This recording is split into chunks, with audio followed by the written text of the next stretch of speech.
최초의 인류가 탄생한 이래 인간은 진화를 거듭하며 끊임없이 생명의 사슬을 이어왔습니다. 여기 엄마를 닮은 딸이 있습니다. 아빠를 닮은 아들도 있습니다. 모든 부모는 이처럼 자신과 닮은 후손을 남깁니다. 이것이 바로 생명의 사슬을 잇는 유전의 신비죠.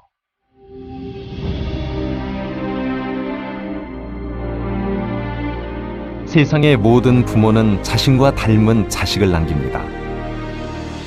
그런데 신기하게도 부모와 자식이 완전히 똑같지는 않습니다.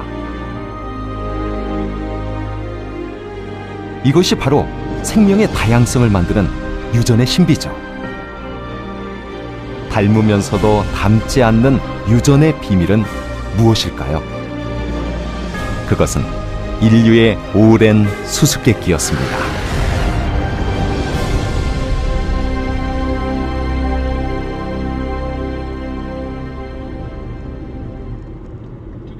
런던 외곽의 어느 마을.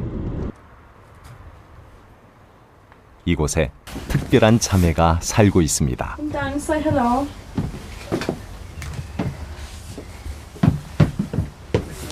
Well, sit from there next to Sissy. 바로 이 아이들입니다. 둘은 1분 차이로 세상에 나온 쌍둥이지만 한 아이는 백인이고 한 아이는 흑인입니다. The impact that I had, they were both going to come out half caste. Then to see them both come out two different colours. 알고 보니 아빠가 흑인.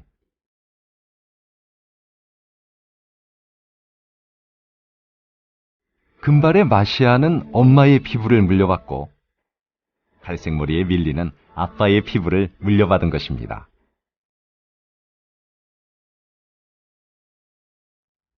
그런데 성격은 그 반대입니다.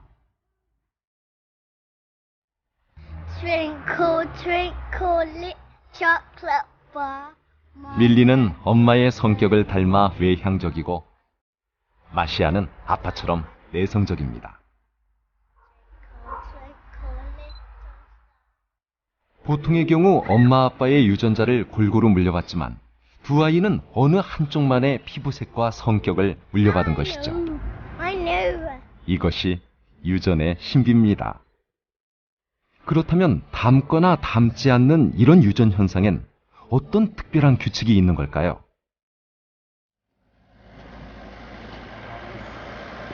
체코의 어느 마을. 바로 유전에 대한 최초의 고민이 시작된 곳입니다. 19세기 중반, 당시 사람들은 생명체가 세포로 만들어진다는 건 알았지만 유전이 어떻게 이루어지는지는 알지 못했습니다. 사람들은 막연히 부모의 체액이 물감처럼 섞여서 자식에게 전달된다고 생각했습니다. 그런데 여기에 대해 의문을 가진 사람이 있었습니다. 오스트리아의 수도사 그레고르 멘델입니다. 수도사인 그가 유전에 관심을 가진 이유는 뭘까요? 가난한 농가에서 태어난 그는 어릴 때부터 좋은 농산물을 개발해 농민들의 열악한 현실을 개선하고 싶었습니다. 그래서 수도사 생활을 하면서 틈틈이 새로운 품종을 개발했습니다. 10년 동안 서로 다른 완두를 교배하던 그는 흥미로운 사실을 발견합니다.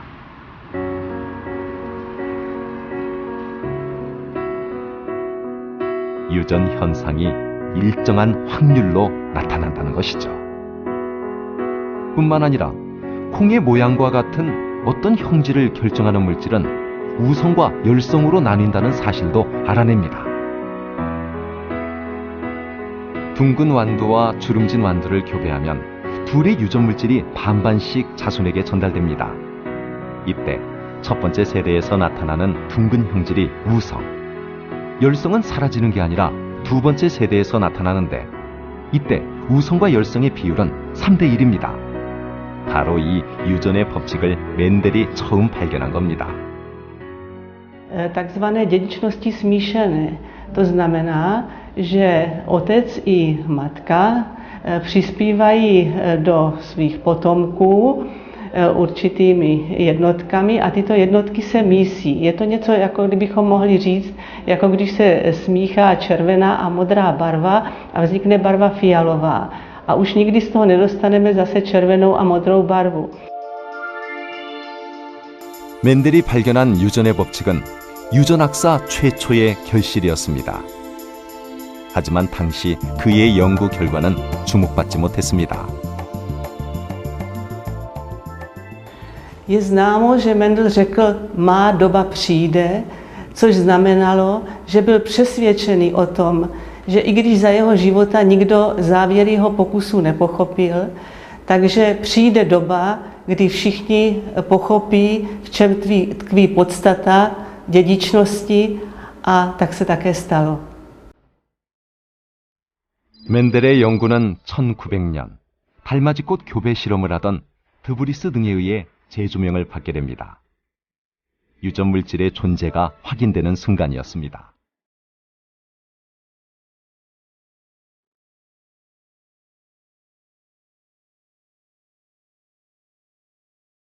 과연 유전 물질은 무엇일까요? 그에 대한 궁금증은 현미경이 발달하면서 점점 더 커져갔습니다. 20세기 초, 당시 과학자들은 현미경을 통해 비로소 눈에 보이지 않던 세포를 자세히 볼 수 있었습니다. 모든 생물의 기본 단위인 세포. 세포는 세포질과 세포핵으로 구성되어 있습니다. 세포질에는 단백질을 만드는 리보솜 등 많은 세포기관들이 있고 세포핵 속엔 염색체가 들어있습니다. 과학자들은 세포가 분열할 때마다 나타나는 이 염색체를 주목했습니다. 혹시 이 염색체가 유전 물질이 아닐까?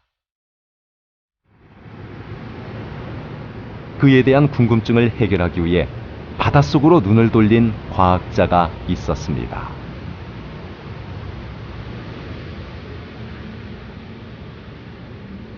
나폴리의 한 해양연구소. 이곳에서 일하던 동물학자 보베리가 바로 그 주인공입니다. 보베리는 자신의 고민을 해결하기 위해 수많은 해양 생물을 이용했는데 그중 가장 유용한 생물은 성게였습니다.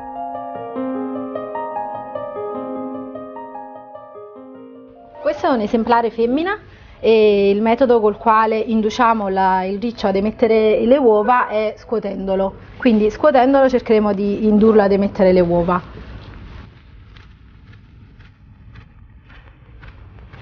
Non sempre è facilissimo, non sempre emettono subito, a volte richiede un po' di tempo, a volte il riccio è vuoto, quindi non ha gameti. Sì. 보통의 성게가 생산하는 정자나 난자는 수십억 개. 수컷 성게를 힘차게 흔들자 정자가 나오기 시작합니다. 난자를 얻는 방식도 같습니다. 정자와 난자가 배출되기 시작하면 성게 위로 물을 뿌려줍니다. 바닷속과 비슷한 환경을 만들어줌으로써 정자와 난자를 더 많이 생산하도록 하는 것이죠.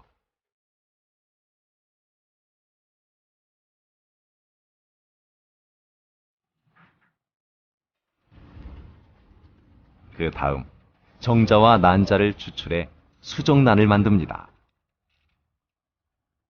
성게의 수정란을 연구하는 방식은 보베리 이후 지금까지 그대로입니다. 정자와 난자를 한데 모아놓자 난자 주변으로 수많은 정자들이 몰려듭니다. 그중 하나의 정자와 난자가 결합하면 수정란이 만들어집니다. 수정이 이루어진 지 1시간 후 드디어 세포 분열이 시작됩니다. 이때 보베리는 신기한 점을 발견했습니다. 세포가 분열할 때마다 동일한 염색체가 각 세포에 생긴다는 사실이죠.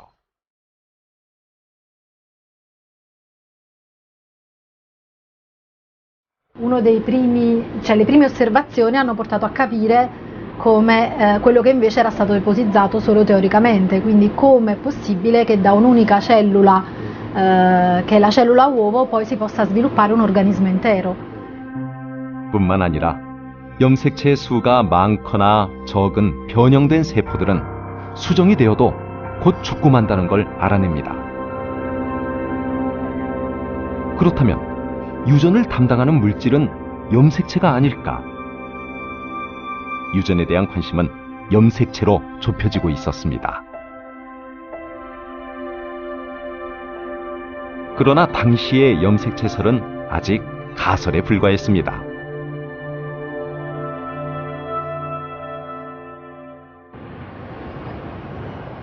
염색체설을 사실로 입증한 곳은 1920년 미국 컬럼비아 대학이었습니다.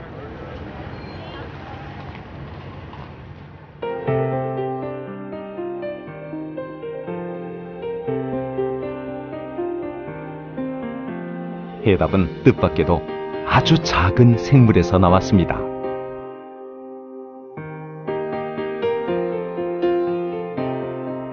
바로 초파리입니다.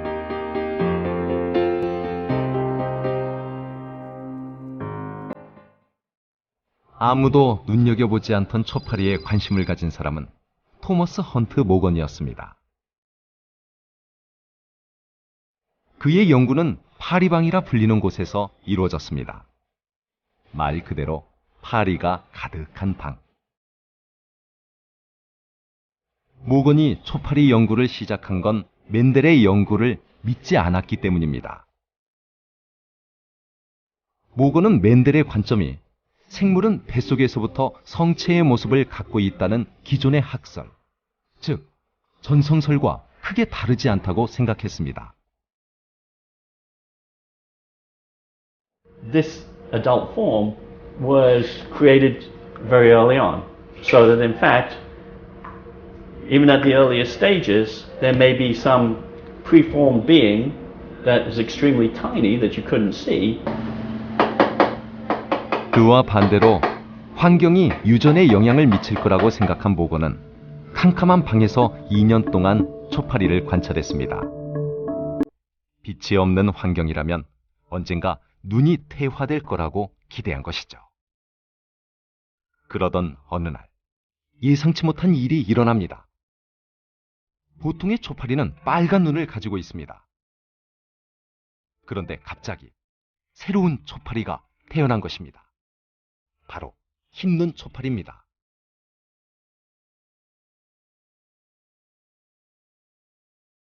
왜 이런 일이 일어났을까? 원인을 밝히기 위해 모건은 흰눈 초파리와 빨간눈 초파리를 교배했습니다. 그런데 여기서 태어난 손자들을 살펴보니 빨간 눈과 흰 눈이 3대1의 비율로 나타났습니다.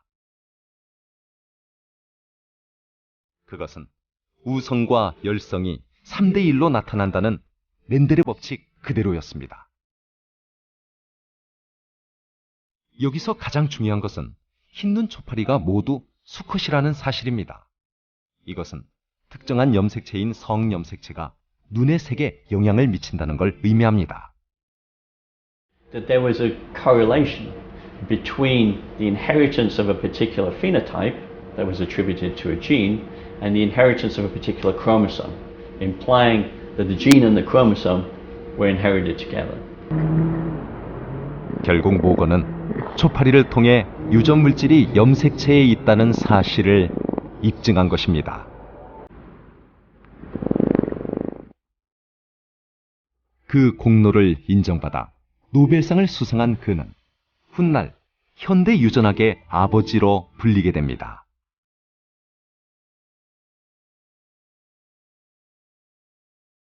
세포 속에 들어있는 굵은 실타래 모양의 염색체.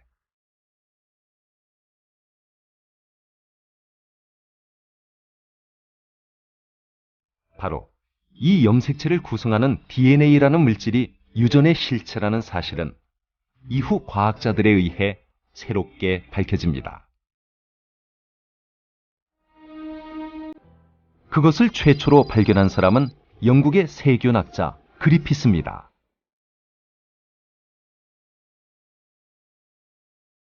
생쥐를 이용해 폐렴 백신을 연구하던 그는 어느 날 이상한 현상을 발견합니다. 죽은 쥐의 독성 폐렴균에서 DNA를 추출해 독이 없는 폐렴균에 주입하자 이것이 당장 치명적인 폐렴균으로 변해 살아있던 쥐를 죽게 한 겁니다.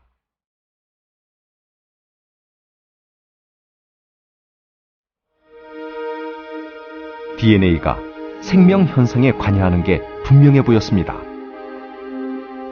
이후 에이버리가 그리피스와 같은 연구 결과를 발표하면서 DNA는 비로소 유전 물질로 입증됩니다.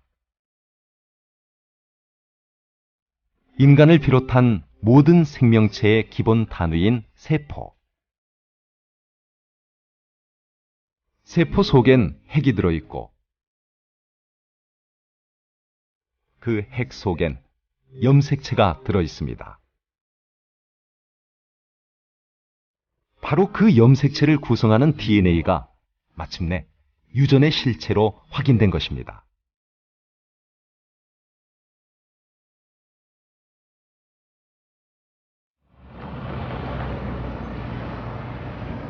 그렇다면 DNA가 어떻게 유전이라는 신비한 생명 현상을 만들어낼까요?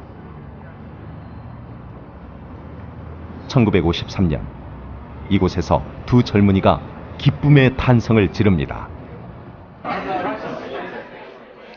DNA 속에 숨겨진 비밀을 찾아낸 것이죠.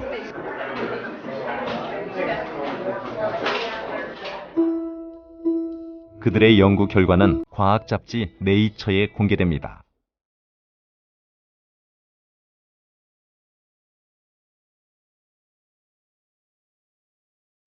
그것은 다름 아닌 DNA가 이중 나선 구조라는 사실입니다.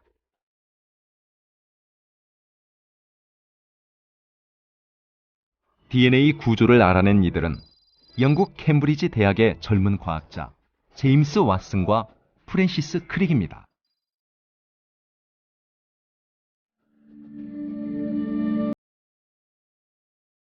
20세기 최고의 발견으로 평가받는 DNA 이중 나선 구조.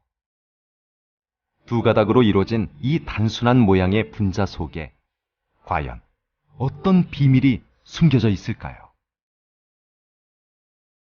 DNA는 세 가지 성분으로 이루어져 있습니다. 그중 인산과 당은 바깥쪽에서 뼈대를 이루고 염기는 안쪽에 존재하면서 쌍을 이루어 결합합니다.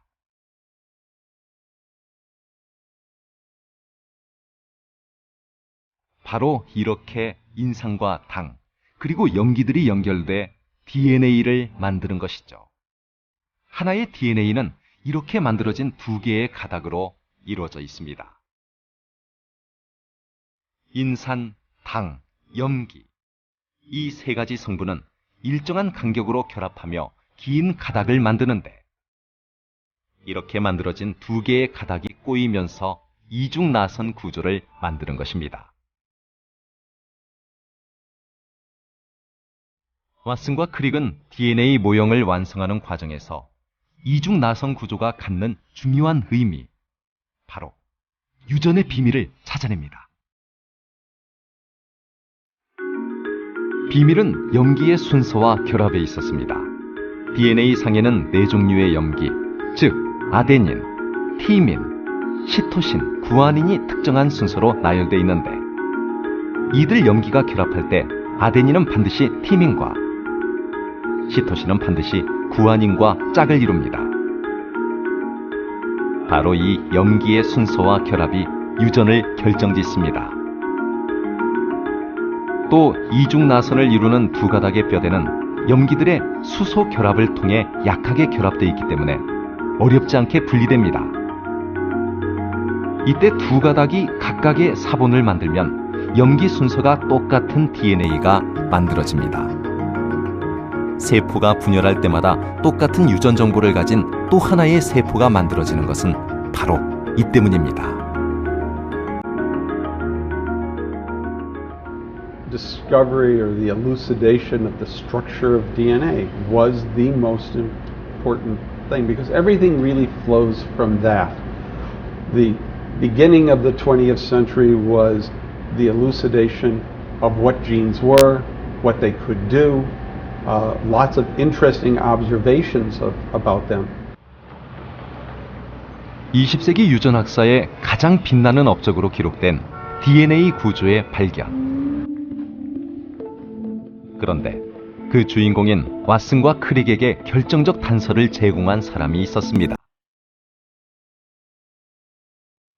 영국 킹스 칼리지에서 DNA를 연구하던 여성 과학자.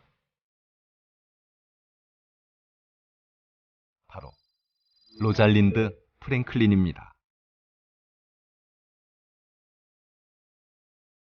물리학을 전공한 프랭클린은 실제 DNA 분석을 통해 DNA의 정확한 구조를 찾고 있었습니다. Oh, these are actually samples of the DNA. So this is the original calf thymus DNA specimen from 1951-52. 샘플은 당시 사람들의 침샘에서 추출되는데 프랭클린은 바로 그 샘플에 X선을 비춰 투과된 X선의 진하고 흐린 정도를 통해 DNA 구조를 관찰했습니다. 정확한 형태를 얻기 위해 샘플의 수분 함량도 최대한 자연 상태에 가깝게 맞췄습니다. 촬영을 거듭하던 어느 날 드디어 DNA 구조를 선명하게 보여주는 한 장의 사진이 인화됩니다. 51번째 얻은 사진이었습니다. It was known before Rosalind Franklin started her work that the water content of the DNA fibers affected the diffraction patterns that you got. And what she was able to show, and this really was her major contribution, was to show that you could continuously vary the water content and change the structure, the images. 51번 사진은 수분 함량 92%에서 찍은 것으로 자연 상태와 유사한, 즉 침샘이 사람의 몸속에 있을 때와 가장 비슷한 조건에서 촬영됐습니다.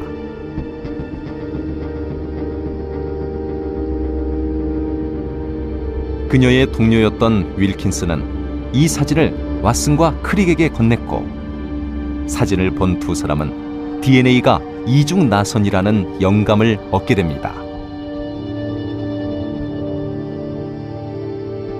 그리고 곧바로 이중 나선 구조의 DNA 모델을 완성했던 것이죠. That photograph showed that really it had to be a helical structure, and so they went back and of course they built the model. And so the status of that photograph is that it prompted the correct solution. DNA 구조를 밝힌 왓슨과 크릭은 1962년 노벨 생리의학상을 수상합니다. DNA 연구의 공로를 인정받아 윌킨스도 공동 수상을 하게 됩니다.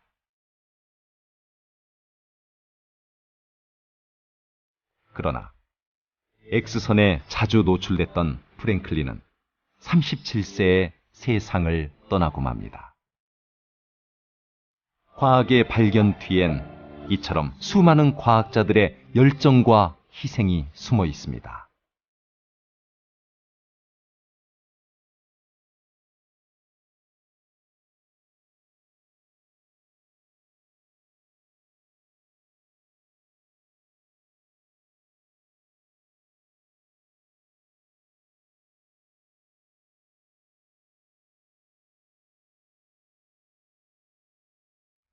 멘델에 의해 유전 물질의 존재가 알려진 지 80여 년 만에 마침내 베일을 벗은 DNA의 구조.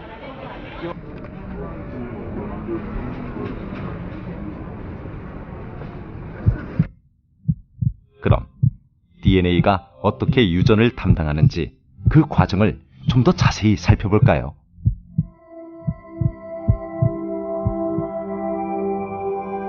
모든 생물은 수많은 세포들의 활동으로 살아갑니다. 각 세포의 기능과 성질은 그 세포가 가진 단백질에 의해 결정되죠. 바로 이 단백질 합성에 대한 정보를 갖고 있는 것이 DNA입니다. Storing information and providing that information to the next generation of cells and to the next generation of humans as well. So delivering information perhaps is done by copying the DNA to make RNA, but the DNA, the role of the DNA is to store the information.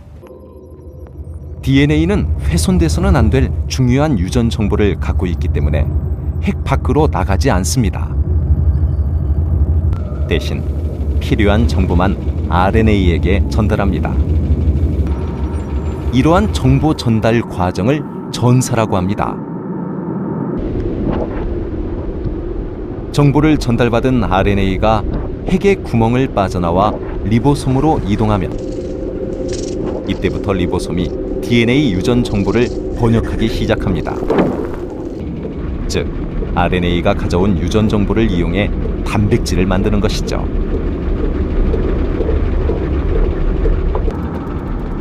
RNA 상에는 염기들이 특정한 순서로 놓여 있는데 바로 이 순서가 유전 정보입니다.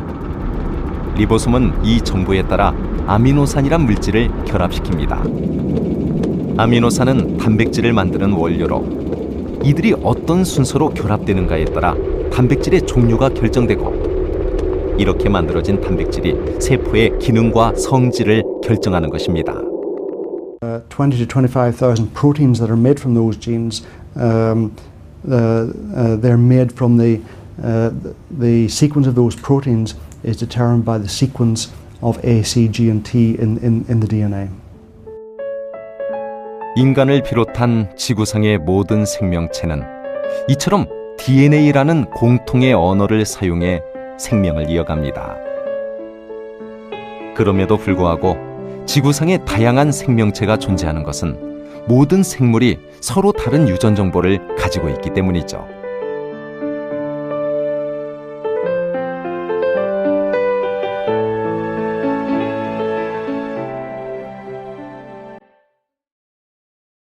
그렇다면 유전적 다양성은 어떻게 이루어질까요? 그것은 생물이 종을 이어가는 방식, 즉 번식의 방법과 관련이 있습니다. 암수 구별이 있는 모든 생물은 정자와 난자, 즉 생식세포를 이용해 번식을 합니다. 정자와 난자의 결합으로 수정란이 만들어지고 이 수정란이 분화해 하나의 생명체로 완성되는 것이죠. 이것을 유성생식이라고 합니다. 흑백 쌍둥이에게도 바로 이 유성생식의 비밀이 작용합니다. 엄마와 아빠의 사랑으로 태어난 마시아와 밀리. 쌍둥이는 부모의 DNA를 절반씩 물려받았습니다. 그래서 엄마를 닮기도 하고 아빠를 닮기도 했습니다. 이처럼 독특한 유전적 조합이 나오는 것은 유성생식에서만 가능한 일입니다. If we inherited all of our genes from all of our father's genes and all of our mother's genes, we would end up with twice the number of genes that our father and our mother have. So in order to avoid that, that means that when our father and our mother make the sperm and egg cells, that the cell division that makes sperm and eggs provides only half the amount of DNA. 암수의 생식세포가 결합해 하나의 개체를 만드는 유성생식의 경우 생식세포의 감수 분열은 다양한 유전적 조합을 만드는데 매우 중요한 과정입니다. 생식세포가 만들어질 때는 먼저 염색체 일부가 교차하면서 유전자가 교환됩니다. 그 다음 세포 분열에 의해 염색체가 무작위로 나뉘어 들어가는데 이때 또 한 번 새로운 유전자 조합이 만들어지는 것이죠.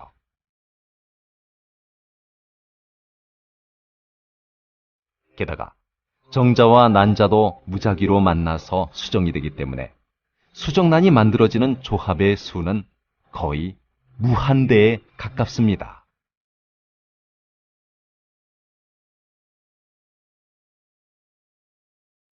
유성생식을 하는 생물들은 이 같은 방식으로 다양한 개체를 만들고 그중 일부가 환경 변화에 적응함으로써 상대적으로 생존에 더 유리할 수 있었습니다. What sexual reproduction allows is an enormous number of combinations of the genetic material of the copies of the genes that we have, and it means that every human being, except for identical twins, every human being is different. 그러나 유전 과정은 매우 복잡하기 때문에 아주 가끔 실수가 생기기도 합니다.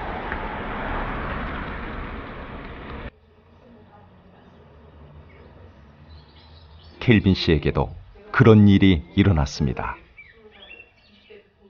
It's just me asking you.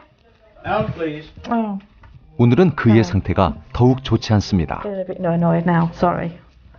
He's getting annoyed. That's another. Yeah. 남편에게 이상한 증상이 나타난 건 13년 전. 그의 나이 40세 때였습니다. 병명은 바로 헌팅턴 무도병.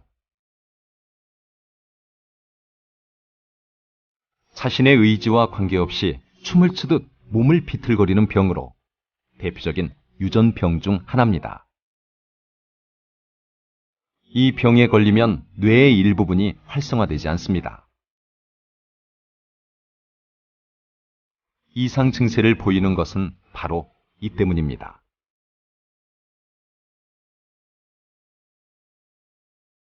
(40세) 무렵부터 증세가 나타나는 것이 이 병의 특징. 자식에게 유전될 확률은 50%입니다. They know about the disease. They know that they have a 50% chance of having the disease. But if they have the test and they prove positive, as of yet, there's no cure. They're working on it at the moment. But, they've probably put more finance into research for HD than they ever have. 유전병은 자신은 물론 가족과 그 후손에게도 큰 고통을 안겨줍니다.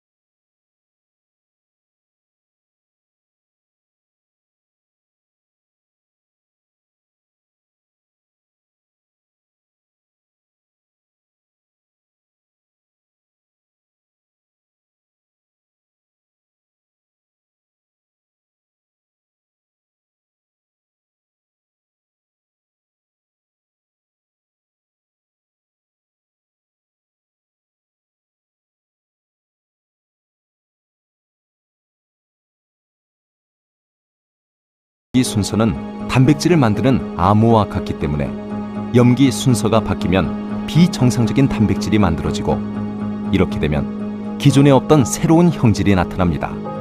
이것이 바로 돌연변이죠. 돌연변이는 염색체 이상이나 방사능 같은 외부 요인에 의해 나타나기도 합니다. As the human body has in its cells 3 billion bases to be copied, mistakes are made. These mistakes will give the variants. Now, some of those variants are going to be very detrimental. Some of them will have absolutely no effect at all, depending on which base happens to be mutated. 돌연변이가 생존에 꼭 불리한 것만은 아니라는 사실을 잘 보여주는 사람이 있습니다. 워싱턴에 사는 데이비드. 그는 에이즈 환자입니다. 그러나 건강엔 아무 이상이 없습니다. 몸 안에 어떤 특별한 유전자가 병을 치유하고 있기 때문입니다. It gave me a sense of comfort from the perspective of knowing I didn't need to keep taking drugs and really have to think about that in order to control HIV.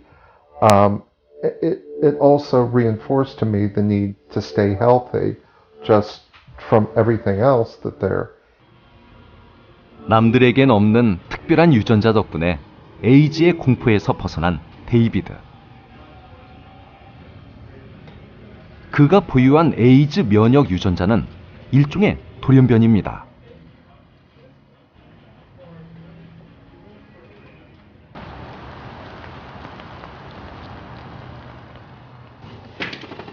이 연구소에서는 데이비드처럼 에이즈 면역력을 가진 사람들의 유전자를 분석해 에이즈 치료제를 개발하고 있습니다. 돌연변이는 때로 이처럼 현대 과학이 풀지 못한 어려운 숙제를 해결해 주기도 합니다. 돌연변이는 유전적 다양성을 이끄는 진화의 한 과정인 것이죠.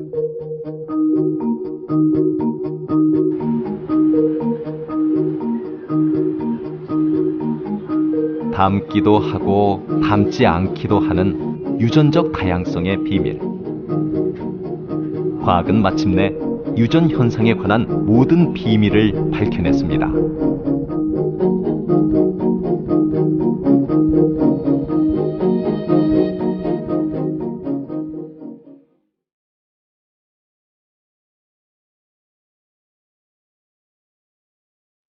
유전에 대한 연구 결과는 생명에 대한 새로운 도전을 가능하게 했습니다. 복제양 돌리의 탄생으로 마침내 포유 동물까지 복제할 수 있는 시대가 열렸습니다.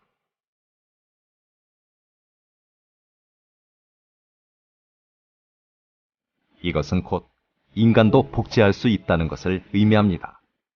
가히 혁명적인 기술이 개발된 것이죠.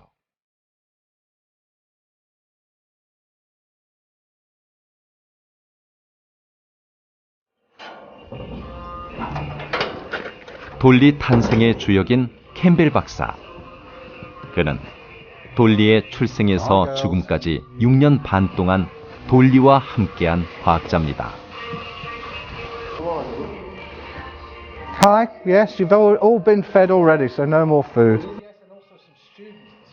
돌리가 죽은 지 8년이 지났지만 지금도 이곳엔 녀석과 똑같은 양들이 살고 있습니다. But these are actually the same genetic or made from the same cells as Dolly was made from. They are dollies. 그렇다면 복제양은 어떻게 태어난 걸까요? 먼저 A라는 양의 체세포를 추출해 그 안에서 DNA가 들어있는 핵을 채취합니다. 그리고 B라는 양의 난자를 추출해 난자의 핵을 제거한 다음 A의 체세포에서 얻은 핵을 옮겨 심습니다. 핵과 난자를 융합시켜 수정란을 만드는 것이죠.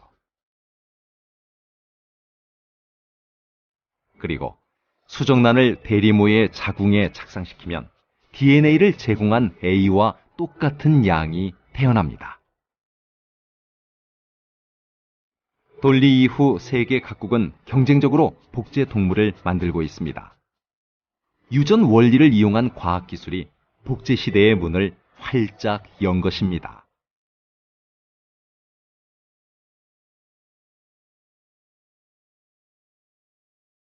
Cloning itself will have great benefits in terms of, especially in terms of agriculture, for feeding people in the future and for animal welfare. But also it possibly has a great role to play in preserving some of our more endangered species.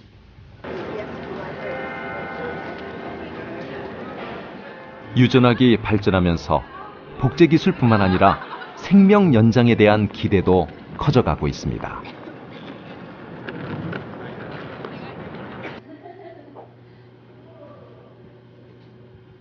미국의 줄기세포 연구를 이끌고 있는 에반 스나이더 박사.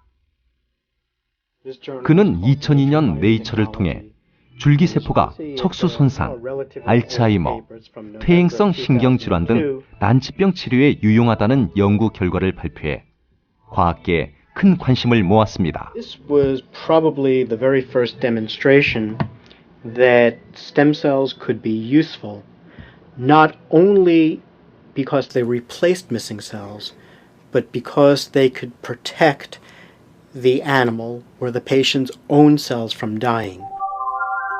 그렇다면 줄기세포란 무엇일까요? 우리 몸은 수많은 세포로 이루어져 있는데 모든 세포는 하나의 세포에서 출발합니다. 줄기세포란 다양한 세포로 분화되기 이전에 바로 그 모세포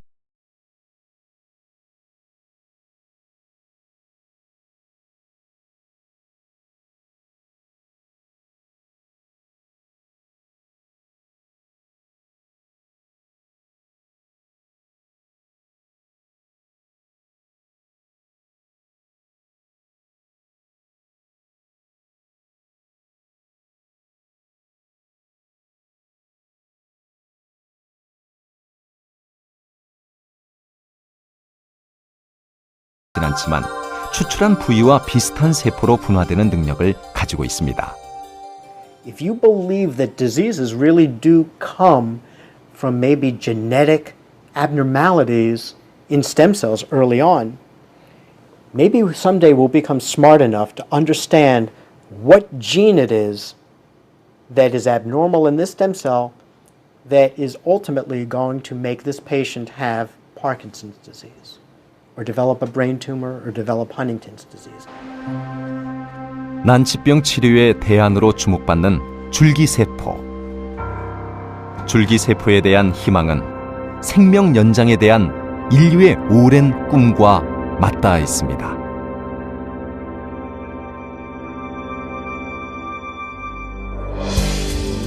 (2000년 6월 26일) 백악관에서 역사적인 발표가 이루어집니다.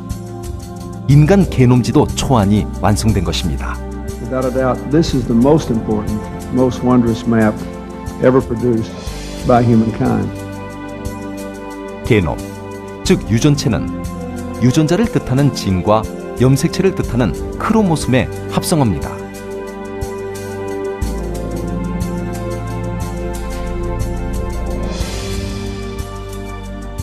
인간의 DNA엔 약 30억 개의 염기쌍이 길게 늘어서 있는데 이 염기들의 순서를 일일이 나열한 것이 바로 인간 게놈지도입니다. 30억 개의 염기쌍을 일렬로 나열하면 그 길이만 해도 지구를 300만 번 감을 수 있는 정도.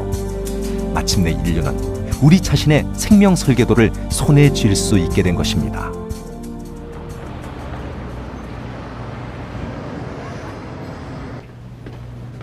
하버드대 조지 처치 교수는 바로 이 게놈 분석 분야의 최고 권위자입니다. 현재 게놈 분석은 희망자에 한해 개별적으로 이루어지는 단계까지 발전했습니다. 2010, there were 3,000 people whose genomes were sequenced. 2011, it will probably be 30,000 people, and the next year could be 1 million, and the year after that, it could be basically everybody that wants it. 그는 여기서 한 발 더 나아가 인공생명 분야에 도전하고 있습니다. 이미 인공 리보솜을 만드는 데 성공한 상태.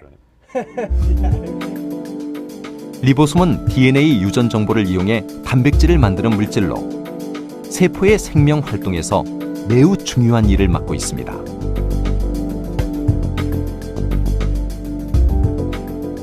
인공 리보솜의 등장은 인공 생명체에 대한 기대로 이어지고 있습니다.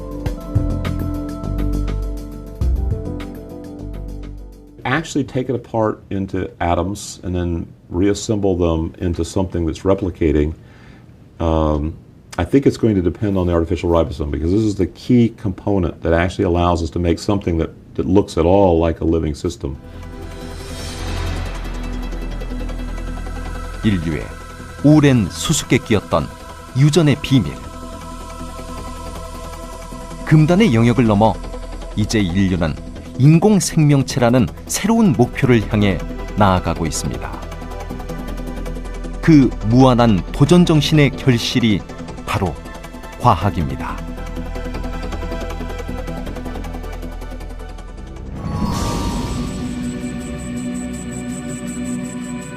우리는 누구이며 어디에서 와서 어디로 가고 있을까요? 과학은 그 해답을 찾으며 수많은 이정표를 만들어 왔습니다. Science is predicting. We predict how we can manufacture new things. We predict how we can survive. Science, doing science is the excitement of making discoveries, and the quality in any scientist, I'm sure, is just to be curious about what's around you. So what science does, it's a way of rigorously testing our ideas of how the world works, of how we work.